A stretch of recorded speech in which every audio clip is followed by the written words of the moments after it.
A little while ago, I wrote an article titled, "Don't Kill a Wounded Soldier."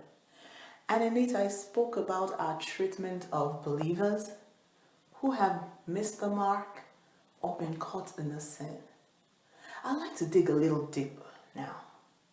Where can a man or woman of God, a believer, especially those in the forefront, those who are easily recognizable as public figures, where can they go for help?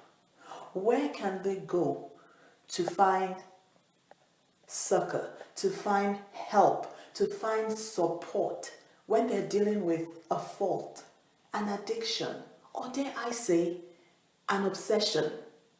Where is that safe place they can go to that it won't turn out to be front page news tomorrow, or in this day and age be streamed live on social media? Where can they go and be real? Are we failing ourselves as the church? Are we failing ourselves as a family? Are we failing ourselves as a people of God? Where do we go? Where is that safe place? Is it in the arms of an unbeliever? Is it in the presence of an unbeliever that we can find help and not judgment? Have we gotten to the place that in the church there is no help? We have to go outside the church to get respite, to get help, to get assistance, to deal with those things that are bombarding us, that are overwhelming us, that are over the faults that easily overtake us. It ought not to be so. How the heart of the Father must grieve. How the heart of the Father must grieve. That heart that so longed for the prodigal, that when he saw him a distance off on his way back home, he did not wait in his self-righteousness for the prodigal to get home. He ran towards him. That is the heart of our Father. But do we have that for one another? Let me bring it home. How many parents can handle it or know what to do or where to go for help if a child, a son, should come up to the mother or the father and say, "Oh, a guy grabbed me and kissed me and something moved in me. I know what the word says. I know it is wrong. Help me." Where do we go? Where do we start from? How do we help that child? Or do we just kick the child out, condemn the child, rail against the child? Is that all we have to offer? If that is all we have to offer as the church, we might as well pack up house and forget it. There has to be more. There has to be more. We are hurting. We are hurting as individuals. We are hurting as households. People cannot cry out for help. Their wives being battered by their husbands. They cannot cry out for help. There are men pummeling their wives. And while they are doing it, they are looking at themselves and saying, "What is this? What have I become? Who can help me?" But where can they go? There are people so bound up in addictions, pornography.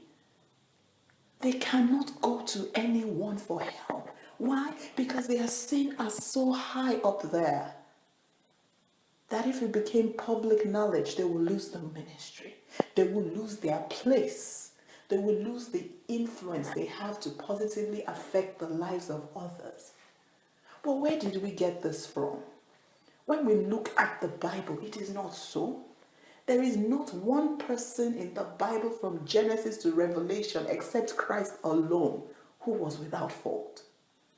Not one. Not even Paul, who wrote 2/3 of the New Testament, who we quote day in and day out. Everyone had their weaknesses. Everyone had their faults. But in spite of that, God was still able to use them. When are we going to realize that this treasure is in earthen vessels? When are we going to acknowledge the fact that yes, there is an ideal, but in many areas we fall short of that ideal? Now, this is not an excuse to continue in sin or to refuse to stop. But let's be real. We miss the mark. We miss the mark time and time again. And the grace of God is there to pick us up, to help us to get back up again. He cleans us out and He sets us off on our journey. Can we not do that to one another? Can we not do that to one another? We have to reconsider who we are as the church. We are family. I should be able to come to you and tell you what I'm dealing with in my life. That besetting sin, that habitual sin, that sin that so easily trips me up. And I should be able to come with an assurance of utmost confidentiality, with an assurance that though it might be something you have never heard before, and it might be a shock to you, but you will not love me less. You will not despise me. You will not look down on me. And I should be able to do the same for you. When will we get there as the church? We are losing the next generation because they can see the hypocrisy. Why? Because we are teaching them to put up a smoke screen. We are teaching them to have a public face and a private face. In public, there's someone totally different from who they are in their closets. And they look at it and they're like, I don't need this. I can't deal with this sham. I can't deal with this. Everybody's looking for authenticity. Everybody's looking to be able to express themselves. I pray that as the church, and when I say the church, I mean me, and I mean you.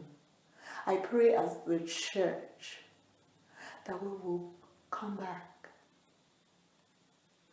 We will go back to the ancient landmarks that the Lord erected. Jesus didn't say that they will know that we are His disciples because of the signs and the wonders of the edifices, of the structures, or the magnificence of the glory. He said they will know it by the love we have for one another. If I love you indeed, there is nothing you can tell me that will make me love you less. There is nothing you can tell me that will make me respect you less. There is nothing you can confess to that should make me turn my back on you. And the same goes vice versa. May the Lord help us. May He strengthen us. May He help us to bear one another's burdens. And may He be glorified in our lives. In Jesus' name. Amen.